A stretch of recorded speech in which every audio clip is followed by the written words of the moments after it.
आज हम CSS SBI login से मेकर की आईडी से बिल कैसे लगाएं इसके बारे में जानेंगे। जैसा कि हम सभी को ज्ञात है कि हमें 25% राशि जनरेट हो चुकी है शाला की मरम्मत कार्य, रंग रोगन पुताई कार्य के लिए। जिन शालाओं द्वारा यह कार्य संपन्न कर लिया गया है वह मेकर के आईडी से बिल लगाकर अपने व्यय का भुगतान कैसे करेंगे इसके बारे में हम जानेंगे। सबसे पहले डिगी गवर्नमेंट में CSS SBI लॉगिन पर सर्च करें। CSS SBI लॉगिन सर्च करने पर आपको एक होम पेज ओपन होगा। आपको इसकी official website SBI CSS login पर जाना है। एक नया इंटरफेस ओपन होगा। आपको यहाँ पर के आईडी फिल करने के पश्चात, पासवर्ड फिल करने के पश्चात आपको कैप्चा फिल करके लॉगिन करना है।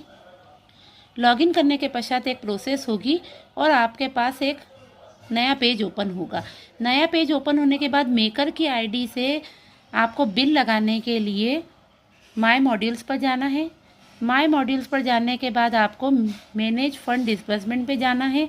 जब आप मैनेज फंड डिस्बर्समेंट पे जाएंगे कि एक नया पेज आप देखेंगे कि एक नया पेज ओपन होगा जिससे हमें मेकर की आईडी से बिल लगाने की प्रोसीजर करनी है। अब आपको दिख रहा होगा बेनिफिशियरी और वेंडर।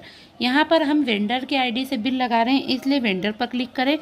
अब प्लीज़ सिलेक्ट, इसमें वेंडर पेमेंट कर दीजिए। उसके पश्चात हम vendor by created by me and all, यह ऑप्शन बहुत इम्पॉर्टेंट है। क्या वेंडर आपने बनाया है? यदि वेंडर आपने बनाया है तो क्रिएटेड बाय मी पर करिए। यदि वेंडर BRC कार्यालय या किसी अन्य व्यक्ति द्वारा बनाया गया है तो आप ऑल पर क्लिक कर दीजिए। जो मैं बिल लगा रही हूँ, जिसका भुगतान जिस फर्म को कर रही हूँ, वह वेंडर मेरे द्वारा नहीं बनाया गया है, किसी अन्य के द्वारा बनाया गया है, इसलिए मैं ऑल पर क्लिक कर रही हूँ। अब वेंडर सर्च पर जब हम क्लिक करते हैं तो एक नया पेज ओपन होगा। वेंडर का पूरा जानकारी आपको इस पेज पर दिखाई देगी। आप प्लीज़ सिलेक्ट में वेंडर टाइप में सिलेक्ट करिए कि आपका वेंडर जिसको आपको भुगतान करना है वह पर्सनल वेंडर है या उसका प्रकार कमर्शियल है या इंस्टीट्यूशनल है या NGO से है। यदि आप किसी दुकान या फर्म को पेमेंट कर रहे हैं तो वह ऑब्वियसली कमर्शियल फर्म ही होगी। यदि पर्सनल भुगतान कर रहे हैं किसी पर्सनल अपने स्टाफ शिक्षक को, या हम ऐसा भुगतान कर रहे हैं जिसके हम वाउचर लगा रहे हैं तो हम पर्सनल पर जाएंगे। मैं जिस वेंडर को भुगतान कर रही हूँ वह पर्सनल है तो मैं पर्सनल पर क्लिक कर रही हूँ। अब स्टेट सिलेक्ट करना है। स्टेट सिलेक्ट करने के लिए आप अपना स्टेट सिलेक्ट कर लीजिए इस लिस्ट में से। अब डिस्ट्रिक्ट सिलेक्ट करने के लिए प्लीज़ सिलेक्ट पर क्लिक करेंगे। उसके पश्चात आप देखेंगे कि आप अपना डिस्ट्रिक्ट सिलेक्ट कर लें। डिस्ट्रिक्ट फिल करने के बाद आपने अगर इस वेंडर को पहले भी व्यय किया है अपनी शाला से तो आप इंक्लूड ऑलरेडी पेड वेंडर्स करेंगे तो आपको एक प्रोसेस होगी और लिस्ट ओपन हो जाएगी। इस लिस्ट में आपने जितने वेंडरों को पूर्व में पेमेंट किया है वो लिस्ट दिखने लग जाएगी। अगर आपको यहाँ से भी वेंडर सर्च ना हो तो आप वेंडर का नाम पासबुक के अनुसार डाल दीजिए या अकाउंट नंबर पास वाले में फिल कर दीजिए। ताकि हमने पासबुक में जैसा नाम था वैसे वेंडर नेम में फिल कर दिया। आप अकाउंट नंबर से भी सर्च कर सकते हैं। अब हमने सर्च बटन पर जब क्लिक करा तो हमें नीचे वेंडर का नाम शो होने लग गया। आप इस चैट को राइट क्लिक कर लीजिए।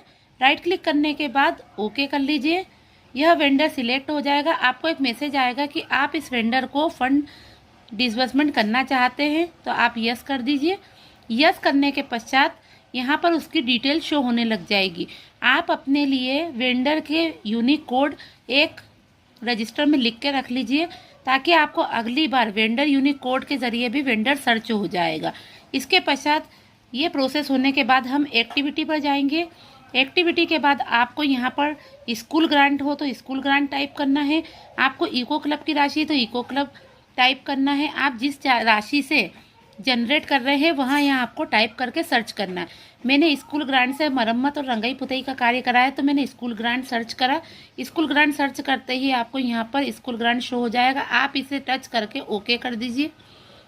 ओके करने के पश्चात आपको अलोकेट बजट में जो राशि 25% हमें प्राप्त हुई है वह दिखेगी। फंड डिसबर्समेंट टिल डेट, अगर आपने पूर्व में कोई ट्रांजैक्शन करा है तो वह राशि दिखेगी, अगर नहीं किया तो 00 दिखेगा। डिसबर्समेंट इन प्रोग्रेस, अगर आपने पूर्व में कोई बिल लगा रखा है वो प्रोसीजर में है तो आपको यहाँ पर वो राशि जनरेट होगी। मैंने अभी कोई बिल नहीं लगाया है इसलिए यह राशि 00 आ रही है। अब आप यहाँ पर लेटर ऑफिस ऑर्डर आ रही है।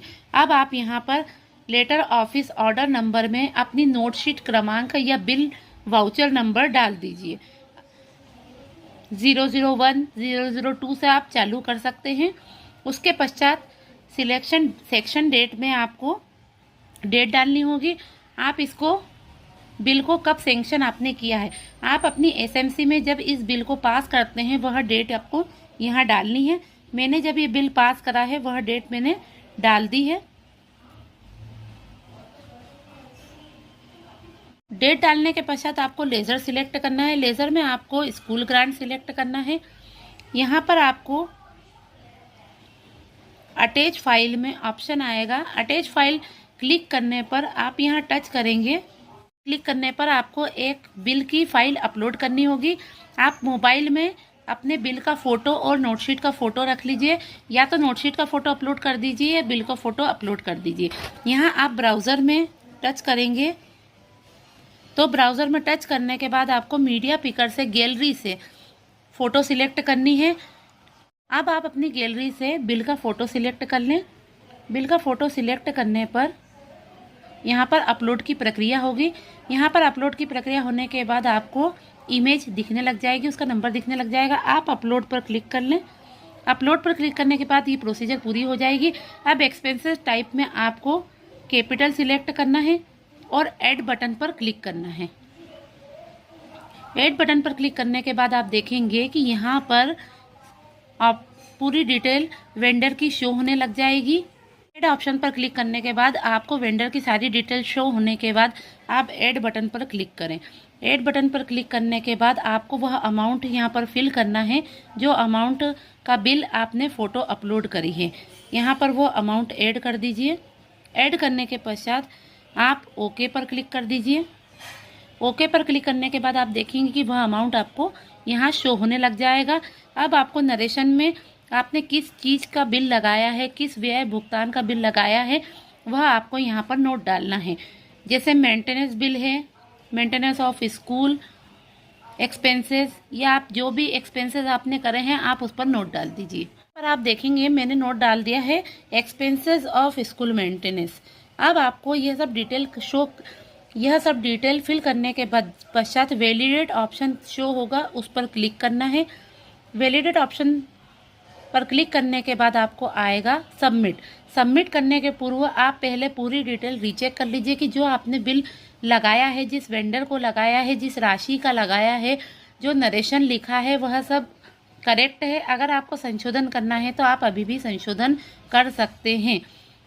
आप रीचेक करने के बाद सबमिट बटन पर क्लिक करें। जब आप सबमिट बटन पर क्लिक करेंगे तो एक मैसेज आएगा, do you want to disperse fund. आप यस पर क्लिक कर दीजिए अगर आपको बिल लगाना है। फिर एक मैसेज आएगा कि यह सबमिटेड सक्सेसफुली और यह चेकर को फॉरवर्ड हो जाएगा। यहाँ पर आपकी मेकर आईडी की प्रोसीजर पूरी हो जाएगी। अब मेकर आईडी की बिल लगाने के पश्चात दूसरी प्रोसीजर होगी जो चेकर और अप्रूवर द्वारा की जाएगी।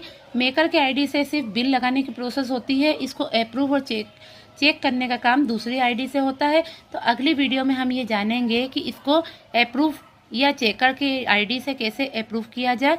वीडियो अच्छी लगी हो तो लाइक एंड कमेंट ज़रूर करिएगा और नई वीडियो के लिए सब्सक्राइब ज़रूर करिएगा। धन्यवाद।